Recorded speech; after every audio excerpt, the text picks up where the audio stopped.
Assalamualaikum dan hai, anda bersama saya Maya dan juga Effie Sarudin sekali lagi untuk video Mingguan Amans. Dan seperti biasa dalam Minggu Amans kita akan borak topik-topik menarik yang berlaku pada minggu lalu. Dan minggu lalu memang panas. Apa topik paling panas Maya? Adalah mengenai Fashion Valley. Apa yang berlaku?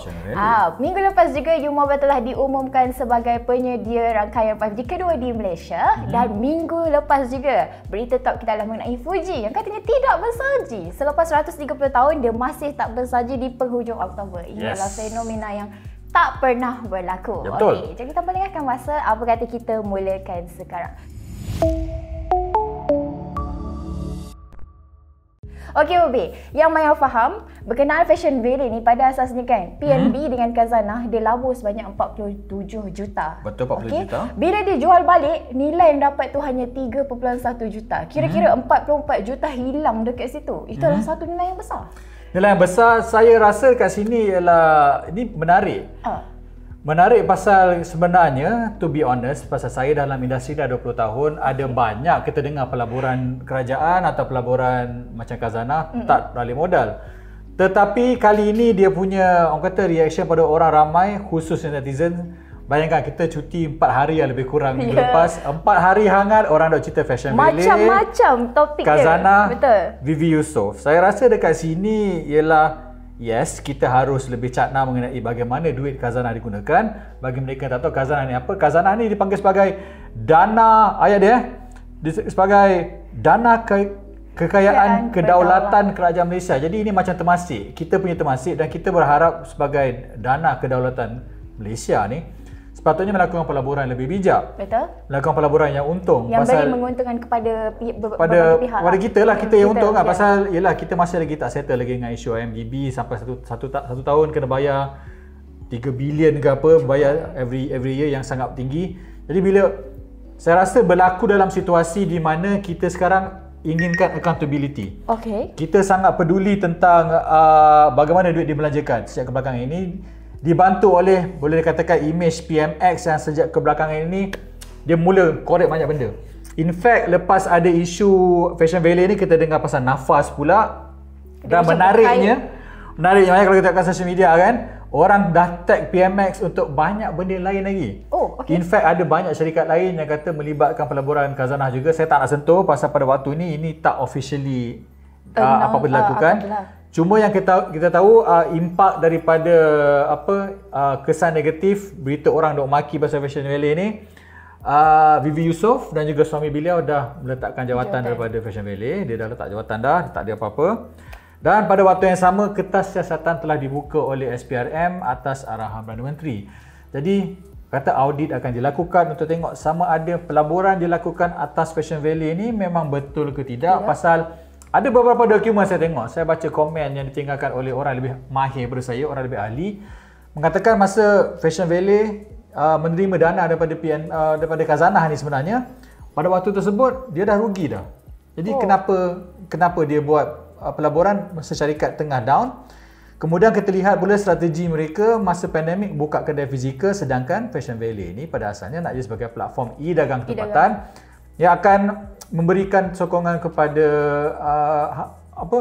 pengusaha tempatan untuk ada platform. Pasal kita tengok sekarang platform e-dagang kat Malaysia majoritinya adalah milik negara luar.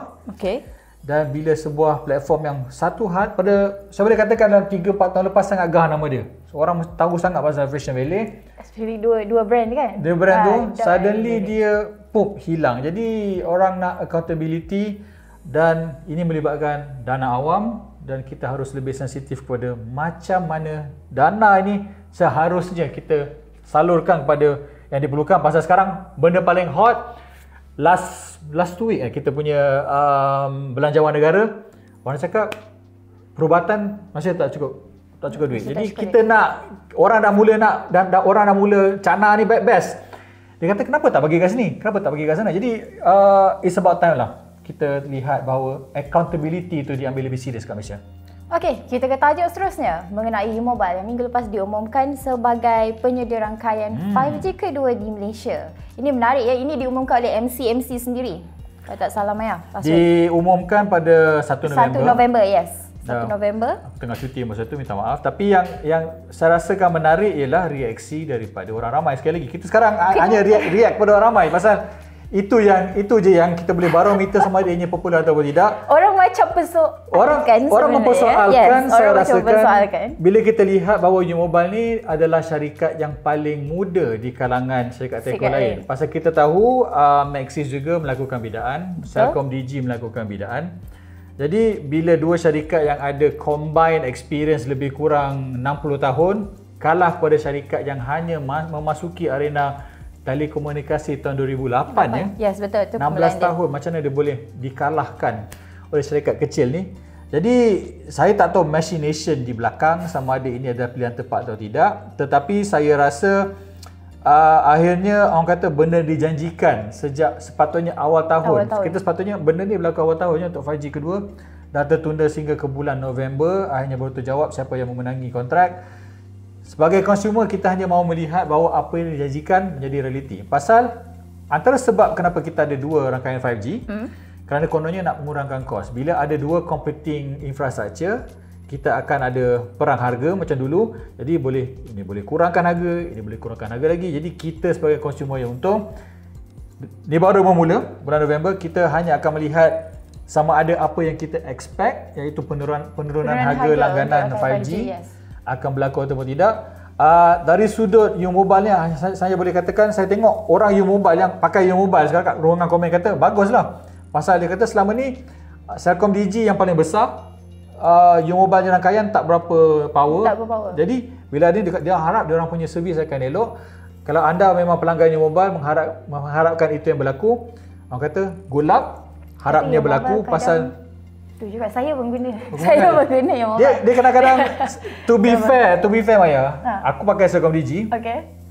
Kadang-kadang dia orang juga. Bukan Mobile. Jadi memang hakikatnya yang kita tak boleh nafikan. Dia tak ada yang perfect lah. Tak, hakikatnya sekarang memang kita kata kita 5G kan.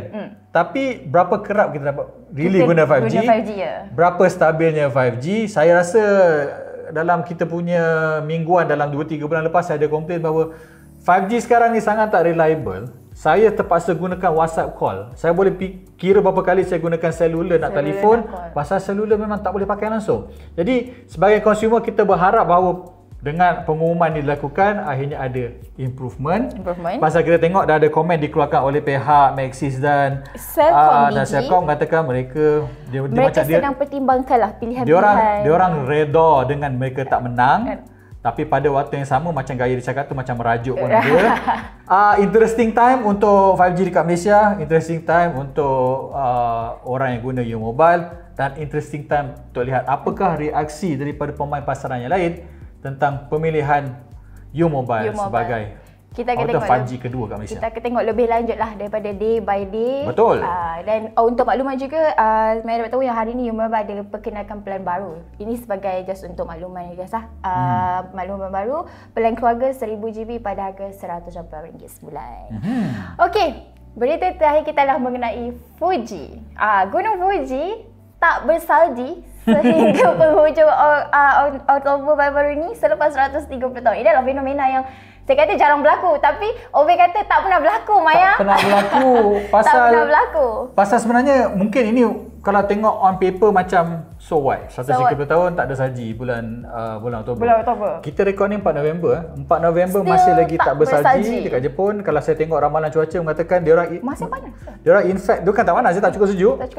Dia kata mungkin 7 November baru salji pasal ada ramalan akan ada hujan dekat puncak Fuji, baru akan ada salji. Ianya adalah orang kata simptom bahawa pemanasan global, perubahan iklim dah berlaku dan semakin ketara. Dan pada minggu yang sama, minggu lepas kalau anda tengok ada berlaku banjir besar yang mengejut dekat Valencia, Sepanyol. Macam tu, kemudian kita pergi 2 minggu sebelum tu pula ada 2 taufan pada skala yang besar berlaku kat Amerika Syarikat. Dan kita sekarang melihat bahawa banyak benda yang orang nafikan.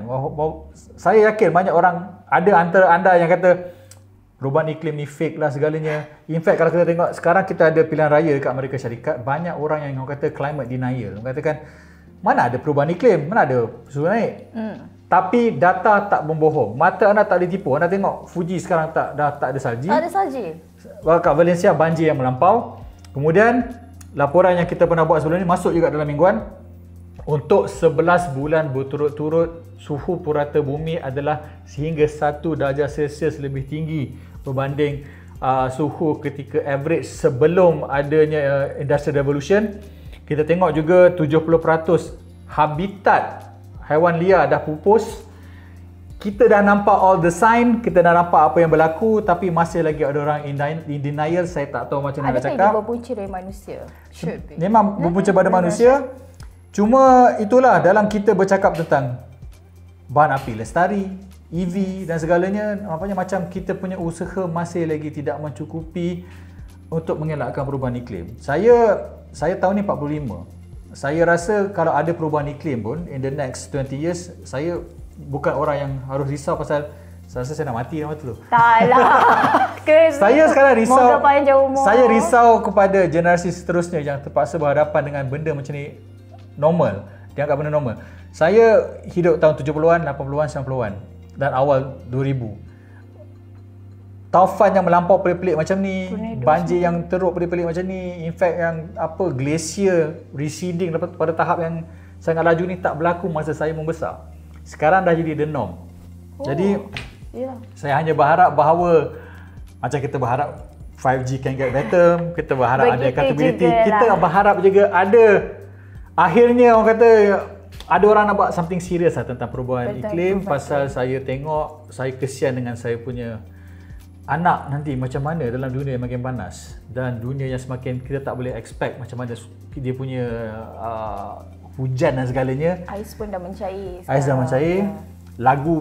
Lagu apa Zana Abidin Hijau yang dulu dianggap sebagai hanya nyanyian, sekarang dah jadi reality. Scary. Benda yang selama ni saya anggap sebagai satu fiction. Macam cerita kalau anda tengok filem 2012 or Day After Tomorrow, benda yang kita anggap macam tak terjadi pun. Benda ni ridiculous tapi nampaknya berlaku sekarang. Dah hampir jadi reality. Jadi scary. Tapi kita tunggulah 7 November kata je kira-kira. Kalau tak ada saja juga cakap tulis. Okey, sekian saja. Itulah berita yang menarik berlaku pada minggu lalu. Okey, sekian daripada saya, Maya dan juga Fizaruddin. Kita berjumpa dalam video yang seterusnya. Bye.